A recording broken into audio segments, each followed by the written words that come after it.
necə edək ki, balacalıqdan uşaqlar doğru bir yolla addımlasınlar və artıq ixtisas seçiminə gəlib çatanda çoxdan qərarlarını vermiş olsunlar. Sözün əsl mənası gələcək üçün bişmiş olsunlar artıq.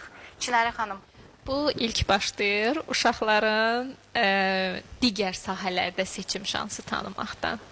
Məsələn, mən istəyirəm bugün, kiçik yaşlı uşağım var, uşaq istəyir ki, geyinsin bugün ətək, bir köynək. Bəli. Ana deyir ki, yox, hava soyuqdur, mütləq şalvar geymək lazımdır. Bəli. Ana özünə görə haqlıdır, uşaq da özünə görə haqlıdır. Amma orada uşağa şans tanımaq ki, xaricdə elədir. İstəyirsə uşaq qış vaxtı və yaxud yay paltarı geyinmək, yay vaxtı qış paltarı geyinmək, onlar icazə verirlər. İstə olsa özü onsuz da çıxardacaq həmin geyimi, o şansı verirlər uşağa, kəşf eləsin istini, soyuğu hiss etməyi.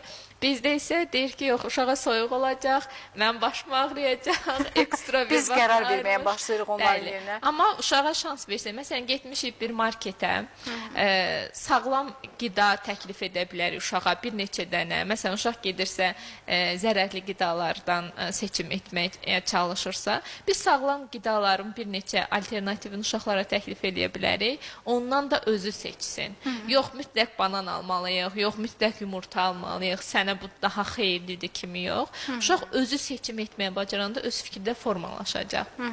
Gələcəkdə də artıq ixtisası üzrə analiz etməyi, özünə güvəni yaranmış olacaq. Özünə güvəni olmayan uşaq axtarır. Görəsən mən hansı sahədə olum?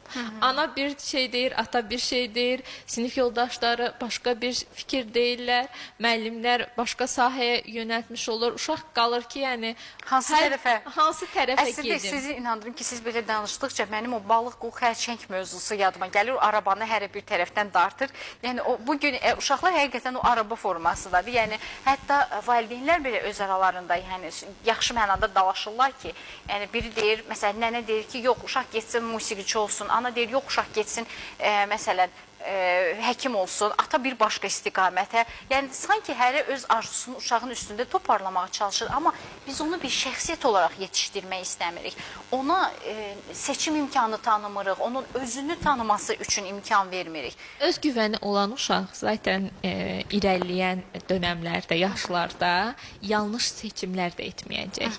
Amma artıq öz fikri yoxdursa uşağın, öz düşüncəsi yoxdursa, elə onu valideyn ancaq idarə edirsə və yaxud da sinif yoldaşları dediyi ona doğru gəlirsə, onun yanlış vərdişlərə yiyələnməsi də baş verə bilər. Deyirlər, uşaqlar necə olur ki, səhv yollara yönəlmiş olurlar. Öz fikri olmayan uşaqlardır bu.